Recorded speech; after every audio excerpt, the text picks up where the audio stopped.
You know me, I'll do my own thing. But of course. Okay, but of course. Just, You know what, I want to spruce it up a little. This is take 50 so far. No, it's not.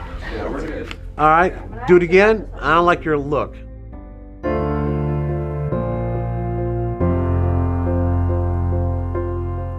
The thing with great journeys is you never know where your footsteps will take you.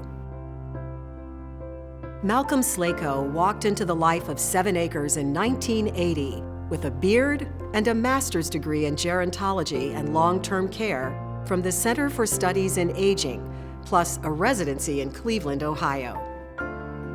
He was coming home to Houston after a brief professional stop in Dallas, and he was easily one of the best and brightest young professionals in his field anywhere. Malcolm started as assistant director, empowered by his passion to be a champion of the needs of the elderly and the disabled. And what a champion he became. Houston and 7 Acres were growing, and so were the needs of the community. He stepped into the shoes of CEO at a time when 7 Acres was experiencing tremendous growth. He proved his mettle as a gifted administrator, a compassionate ally for residents, a trusted partner among board members, and a respected leader in the Jewish community. Through the years, his passion grew stronger, as did his gifts for making a difference. He was the person who made sure the matzo ball soup tasted right, who knew every staff member by name, who made sure the medical team had what they needed, that the Jewish traditions were honored, and that the needs of the residents, both physical and spiritual, were more than met. Malcolm had other gifts. He knew how to listen and respond to families of residents, how to match needs with generous donors, raising over $150 million in vital funds for our beloved cause. Through the darkest times, he maintained an unfailing vision. After Hurricane Katrina, Malcolm oversaw the evacuation of residents from the New Orleans Jewish home, arranging the largest organized triage in the history of the Texas Medical Center, and finding a place here in Houston for every resident in the group. When 2 local boys were disabled in an accident, they were welcomed here at 7 Acres and qualified for Medicaid thanks to Malcolm. The conference room here became the hub of the Jewish charities in Houston for a week as they shared electricity from Malcolm's giant generator in the aftermath of Hurricane Ike. Malcolm remained front and center during the tragedy of Hurricane Harvey, helping the staff at every turn, giving hands-on assistance during cleanup, and working tirelessly with our leaders as they sought out the wisest plans to move forward and rebuild.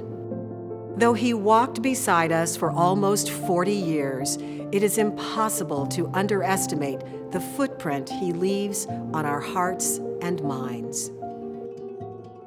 Malcolm was the heart and soul of our home. He worked tirelessly and instilled in me the importance of supporting the mission of providing a safe and caring place to live in a Jewish environment for the elderly and ill members of our community that were no longer able to care for themselves.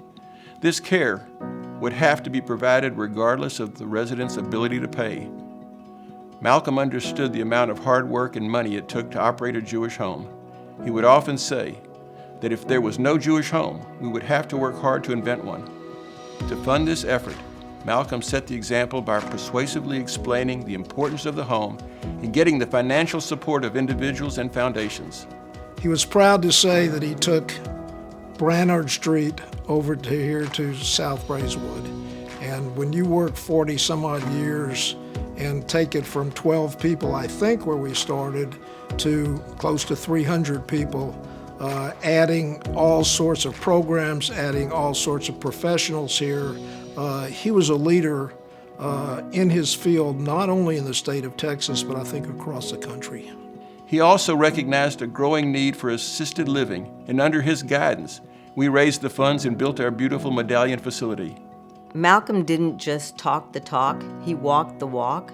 It was so important to him to see that people here were cared for, and the respect that he gave to people. When he said, "Honor thy father and thy mother," he talked to people that were here in the hallways. He always made those residents feel special, and he made their families feel special. He was so dedicated to everybody. He really was. He'd stop and talk to everybody, and he was just a sweet, loving person. He really was. Malcolm's 40 years of leadership at 7 Acres provided our growing Jewish community an important institution that could care for its aging members in a Jewish environment.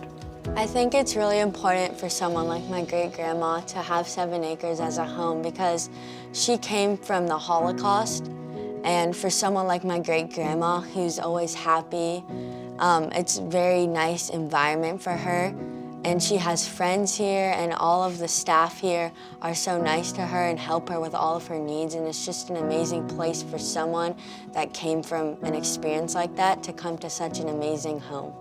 I think that Malcolm's legacy will always be to honor our parents. He always said it's our goal to honor our fathers and our mothers. I think that everybody who ever worked with him realizes the importance and the value of that community, and he wants to make sure that they live out the rest of their lives with dignity and comfort, and that's Malcolm's legacy, I think, is that we will always be able to provide a home that does that. I think the best way for this community to honor Malcolm's memory is to make sure that there is a strong and thriving 7 Acres. He spent his life giving to 7 Acres, and we as a community should continue that legacy. We should make sure that we are not only here, but we are growing and going, and we once again do what we were supposed to do, and that's honor our father and mother and take care of those that couldn't take care of themselves. I didn't get to know Malcolm that well personally, but I feel like the impact he left on 7 Acres, this community, is so big. He has made differences in so many people's lives and helped so many people. And I think that Malcolm's legacy will live on forever in 7 Acres. Vador Vador, I think it will stay here, and everyone at 7 Acres will remember his legacy. It's hard, really, to imagine 7 Acres without Malcolm Slatko. You can hear him in the laughter of the residents and their families. You can see his influence as you appreciate the moving artwork or find comfort as we celebrate our Jewish services and holidays. Our parents and grandparents loved the traditional food here because it was not only Malcolm's priority, but his pride and joy. So much of the building was created or recreated under his care.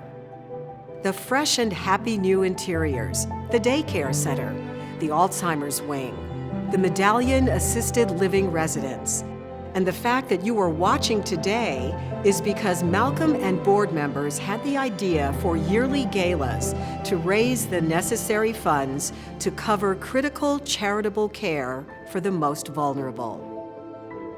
His loss reverberates through the community and the nation as well. Malcolm was an author, lecturer, and expert on the elderly and the disabled. He was an adjunct professor at Baylor College of Medicine and founder and chairman of the board of the Caring Traditions Alliance, serving over 3,000 indigent, elderly, and disabled persons. Malcolm served on many boards, received numerous honors and awards, and was respected and beloved by all who knew him. Tonight, we are here not only to honor his memory, but to thank his family for being part of ours for 42 years. We are honored to share our memories of a great and good man with all of you. We live in changing and challenging times, and we don't know what the future holds. But one thing is certain: if we stay on the path Malcolm showed us and strive to always achieve excellence tempered with compassion, the sky is the limit. I consider myself the luckiest professional in the world to be able to take care of our parents, a very challenging but very rewarding career that I've done for more than 30 years.